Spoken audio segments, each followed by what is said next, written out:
Thank you for joining me today for our second lesson in our series, Words with Friends. Today we're going to be talking about angry words. I want to begin with a statement that Dallas Willard made in his book, Renovation of the Heart. He says this, feelings live on the front row of our lives like unruly children clamoring for attention. They presume on their justification in being whatever they are, unlike a thought, which by nature is open to challenge and invites the questions, why? Do you ever think of why it is, or do you ever debate why it is that a thought comes to our mind and we mull it over? We debate whether it's valid. We debate whether it is worthy to say out loud.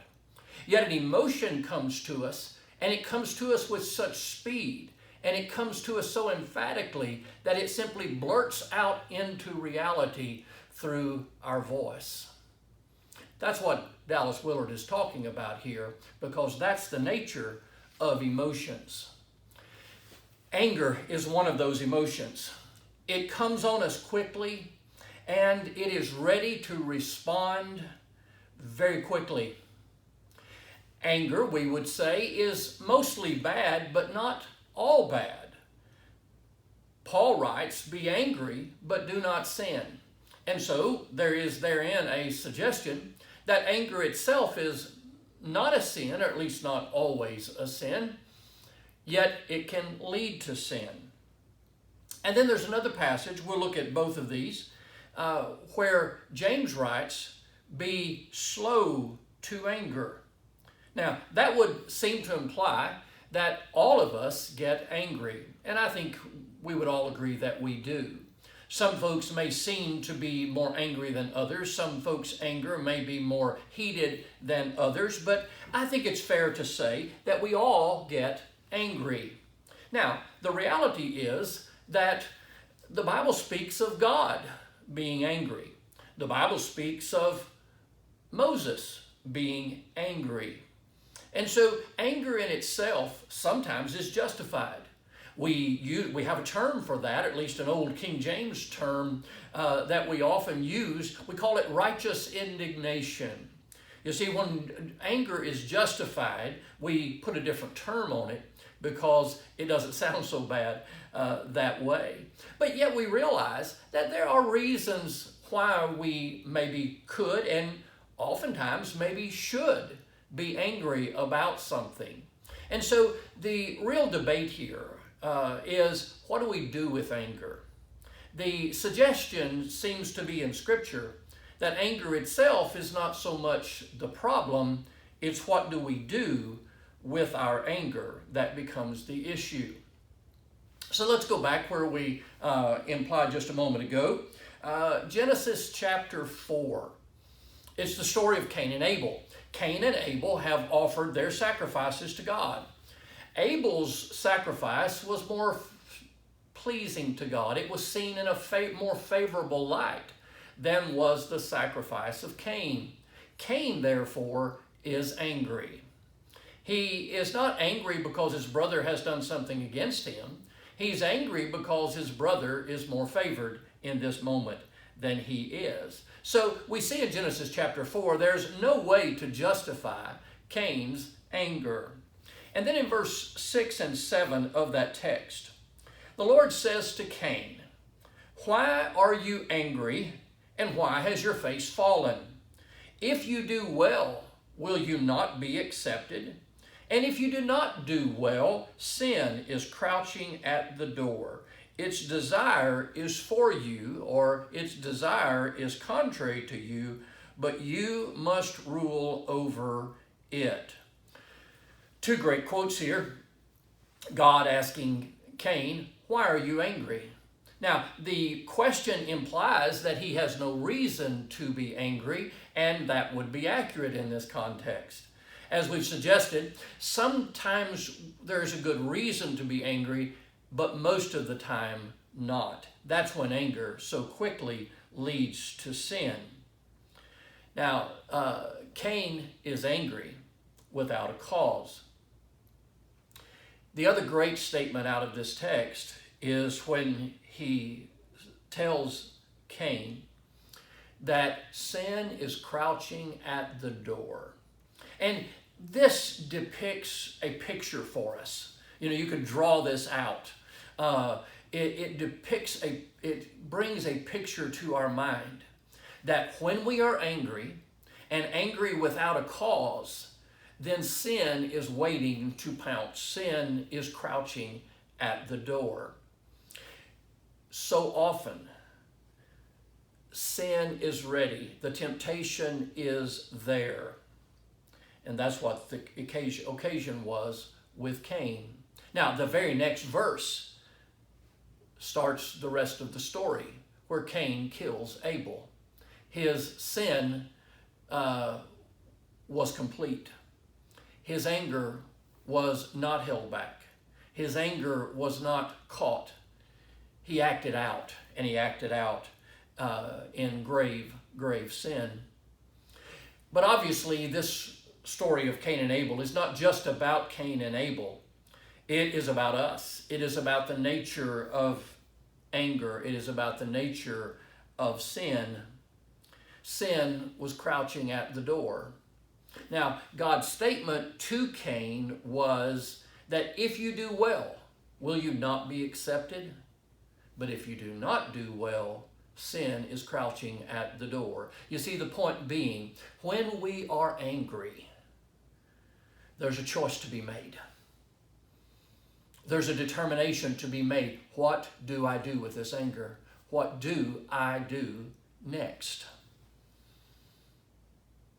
The challenge, oftentimes, is to hold back, to filter, to squelch, to calm that anger. But it seems that it's more times than not, we tend to fail to do that.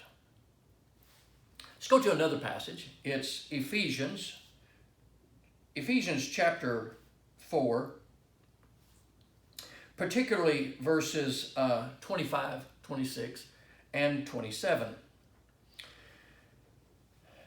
Therefore, having put away falsehood, let each of you speak truth with his neighbor, for we are members of one another. Be angry and do not sin. Do not let the sun go down on your anger, and give no opportunity for the devil. Certainly, this is one of the greatest statements on anger, and one of the most straightforward biblical teachings on the topic of anger. And here is where Paul, I started to say implies, he states it pretty straightforward. He says, be angry and do not sin. So here's where we understand fully that the emotion of anger, what incites in our minds and causes us or makes us angry, is not the sin that we're talking about here. It's not the sin that we're addressing. Anger is simply an emotion. Now, I think we can train ourselves not to become angry over things. We can train ourselves to handle things better. But things bother us or they don't. There are times that we become angry, and then the question is, what will we do with that? Will we sin or will we not? So Paul just puts it very simply, be angry, but do not sin. Next statement that he makes is, do not let the sun go down on your wrath. You see, the thing about anger is we have to put it somewhere. We have to deal with it. And we need to deal with it quickly. If we do not deal with it quickly, it simmers, it seethes, it grows, it boils. Long-term favorite Bible professor at Harding for a generation was Dr. Neil Pryor. Dr. Pryor used to talk about anger, and he would tell the story about he and his wife. He said that Treva and I, he said, made a pact when we first got married. Out of this verse, Ephesians chapter 4, verse 27, we made a pact that we would never go to bed angry. And then his next statement always surprised his audience when he would say that, And he simply said, after he had said, that we made a promise not to ever go to bed angry. He'd say, sometimes it just makes you want to stay up all night long. And it speaks a great truth. We know we need to put anger somewhere, but sometimes we just want to entertain it for a while longer. We're not quite ready to deal with anger. We're not ready to do anything with it because we're still upset. We're still angry. But he says, don't let the sun go down on your anger. The point is, we've got to put our anger somewhere. We've got to put it in the right place. Sometimes the response of our anger to what someone has done or someone has said is to forgive. Sometimes the only option left to us is to try to forget. But in all cases, we need to see ourselves as needing to do something with that anger. We don't let it just sit. When it sits and it simmers, we realize that we're letting it get to us and we're letting it nudge us towards sin. Then he says in verse 27, give no opportunity to the devil. Now, don't let the devil get his foot in the door, if you will. Don't give him an opportunity to influence us, to get his temptation over on us. And the implications of the verse there is that we do that when we don't deal with anger appropriately, when we don't put it somewhere, when we let the sun go down on our anger, if you will, when we hold it, when we hold on to it. Sometimes it amazes me how long some people hold on to anger. How long they hold on to a perceived slight.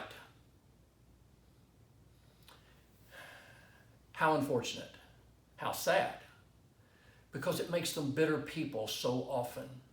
You find a person who is bitter, and you can pretty much always find a person who still has anger and who has allowed anger to simmer in their hearts for years. It's really sad what anger does to us.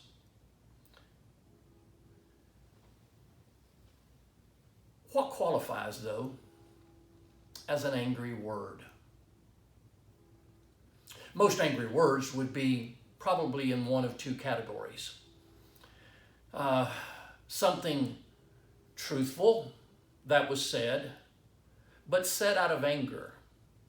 Something that might have been accurate, but yet it's said in a mean-spirited way.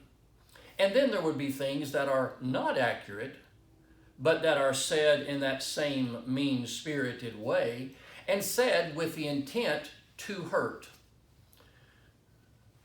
Oftentimes, we find people who justify their actions simply by saying that they were telling the truth.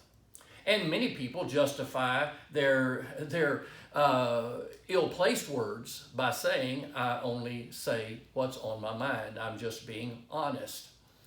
And we realize that not everything that's true needs to be said. And some things that might be true are also and can be quite hurtful.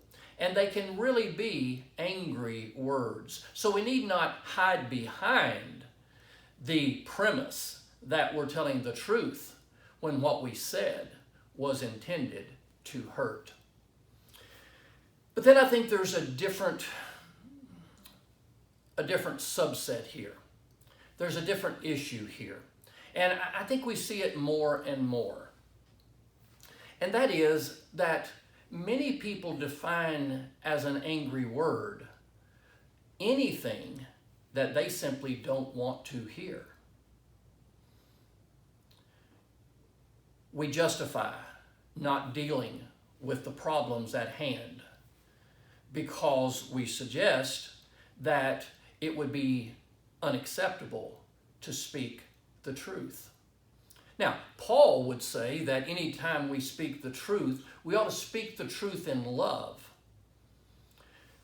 But there are many people these days who would define an angry word as anything I don't want to hear. And that would be a misdefinition. And so I want to throw that in as one of those things we need to be careful of, because oftentimes truth needs to be spoken kindly and with good intent.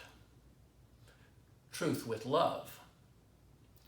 It's amazing to me how many people are allowed to not do their job, not treat people right, and never be challenged to do right simply because it is assumed that to bring up something that someone doesn't want to talk about is somehow wrong and is somehow an angry word. Let's go to one final place, and that is James chapter 1. In James chapter 1, verses 19 and 20 out of this chapter, and it gives us just a very simple and very straightforward plan. James writes, James 1:19, "Know this, my beloved brothers, let every person be quick to hear, slow to speak, slow to anger. For the anger of man does not produce the righteousness of God." And so James gives us a plan. James gives us the way that God would have us deal with our anger. And the easy answer here is that the way to deal with our anger is to stop it before it gets to an emotion that we feel like must be blurted out. Number one, be quick to hear. You know, the reality is many an angry word are spoken because the person speaking the word wasn't listening and they didn't hear correctly. Their anger is based on their misperception. Their anger is based on the fact that they weren't listening. And so the first admonition, be swift to hear, the King James says, be quick to hear. And then the second one, be slow to speak. There was an old banner, it was actually on a plaque on a wall. It says, "Be careful the words you use, make them soft and sweet, because you never know from day to day which ones you'll have to eat." And I kind of like that one. It spoke a pretty big truth, that we ought to be slow to speak. We ought to chew our words. We ought to ponder our words. We ought to filter. You know, one of the things we often say today, when someone blurts something out, we'll just say, whoops, filter, we need to filter. And oftentimes we don't have much of a filter. Somehow we've done, as Dallas Willard suggested, of our emotions, we've just put them out, you know, on the forefront of our lives. How did he say? As unruly children clamoring for attention, just immediately blurting out. And somehow we feel justified in just saying whatever comes to our mind. And that's not true. We're not justified in that. James admonishes us to be slow to speak. Filter your words. Chew them up for a moment. Debate whether they should be said out loud. If we will filter our words, if we will chew on them for just a moment, we'll decide that many of them don't need to be said. One of the greatest things that many people who struggle with anger could do is to learn to be slow to speak. And then the third one, be slow to anger. And I don't know if we should just see this as completely a third thing, or if it's sort of a summary statement. I think maybe it's both. Because I think we can see that if we listen better, and if we're slower to speak, then there'll be a lot less anger. There'll be a lot of anger that simply doesn't exist because we heard more clearly, or we debated for a moment, we thought about it for a moment, and we decided that it didn't need to be said, and so angry words simply didn't happen. Now, certainly, this passage, quick to hear, slow to speak, slow to anger, is one of those places to where simple does not necessarily mean easy. There are some things that are very simple. They're very straightforward. They're not difficult to understand, but they are difficult to incorporate. And certainly this one is a great challenge for many people.